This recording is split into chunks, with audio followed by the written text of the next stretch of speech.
Welcome. Today, we're going to break down how to find a business niche that isn't just specific, but truly defensible.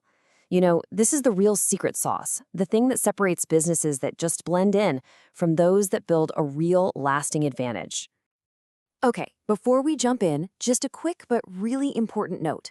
Everything we're talking about today is for your information and education. It's not financial advice, and I can't guarantee any specific results. You've always got to do your own research and talk to a pro.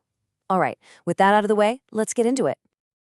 So let's kick things off by talking about the #1 trap in business strategy. Seriously, this is the mistake that trips up almost everyone, from brand new entrepreneurs all the way up to huge corporations. I want you to think about that for a second. What do you think is the single biggest mistake a business can make when it comes to strategy? The answer is kind of surprisingly simple. It's aiming way too broadly. That one little thing is the root cause of so many failures. And when you're too broad, the consequences are, well, they're pretty brutal. Your marketing message becomes totally watered down. You end up trying to compete with basically everyone. Your product, the thing you've poured your heart into, it doesn't really excite anybody. You just become that classic jack of all trades, master of none. So what's the solution?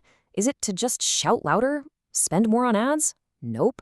The real answer is to narrow your focus with surgical precision. The goal is to become the absolute, undisputed expert in one specific thing. Okay, so how in the world do we start narrowing things down? Well, we start with our very first filter, and it's a big one, the 3 C's framework.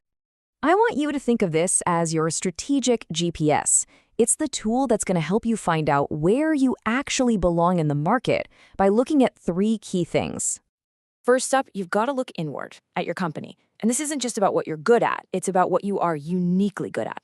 What are your core strengths that nobody else can just copy tomorrow? You have to be brutally honest here to find your secret sauce. Next, we look outward to the customers. And listen, we are not looking for everyone. We are hunting for a very specific group of people with a real, nagging problem. A problem that all the current solutions are just flat out ignoring or doing a terrible job of solving. That's where you find the real demand. And finally, we've got to analyze the competitors. We're basically looking for the empty spots on the map, what people call the white space. Where are they weak? What are they missing? This is where you find your opening. So, when you bring all 3 of those circles together, the goal is to find that perfect little overlap in the middle, your strategic sweet spot. It's that magical place where what customers desperately need meets what you do best, all in a space your competition has left wide open. Okay, so once we've used the 3 C's to get a general direction, it's time to pull out the microscope. We need some more specialized tools to really dissect the potential niches that we've found. And this is a perfect example of how it works. You start with a huge, messy market, and you just start slicing it up. See, we don't stop at professional women. That's still way too big. We go deeper. Okay, they're 35 to 45 in big cities. Better. They also work remotely, getting warmer. And then the final layer, they suffer from chronic neck pain. That is a hyperspecific niche you can actually solve a problem for. Now, you can analyze these niches from 2 different angles. You can look inward with a SWOT analysis. This helps you find a niche based on your own unique strengths. Maybe you have a patented algorithm or something. Or you can look outward with what's called a PESTEL analysis. This helps you spot niches being created by big macro trends, like new regulations around remote work. One is about what makes you special. The other is about riding a wave. All right, next up, before you decide to move into a new neighborhood, you'd probably check it out first, right? Well, that's exactly what Porter's 5 Forces helps you do for a business niche. It's a framework that helps you figure out how attractive a niche actually is by looking at stuff like competition, how hard it is for new people to enter, and the power of your customers and suppliers. So what's the goal here? To put it simply, you're looking for a castle with high walls and very few people trying to get in.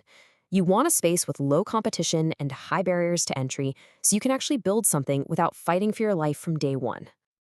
And that brings us to the final step in our process, making the actual choice.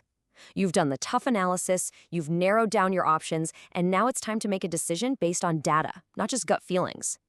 So let's say your analyst leaves you with 2, maybe 3 really solid options. They all look good. How do you pick the winner? How do you decide which one to go all in on? Well, this is the point where you have to consciously take your emotions and your biases out of the equation. You let cold, hard, objective data lead the way. And the best tool for that is something called a decision matrix. Here's a super simple look at how it works. You just score each of your potential niches against the criteria that really matter. So for instance, niche A scores an 8 on competition, which is great because low competition is good, and it's super scalable. Niche C, on the other hand, has a massive market size, but it scores really low on scalability. By putting real numbers to your options, a really tough decision suddenly becomes way, way clearer. So after you've gone through this whole funnel, all the way from the big picture 3Cs down to the nitty-gritty decision matrix, you arrive at the final result, your truly defensible niche. And that brings us to the real definition. A defensible niche isn't just a small market, it's a strategic position. It's that perfect spot where customer needs, your unique strengths, and your competitors' weaknesses all align to create an opportunity that really only you can win. This whole process, it turns business strategy from a guessing game into a focused, logical search. It gives you a map, it gives you a compass, and it leaves you with one final powerful question to answer for yourself.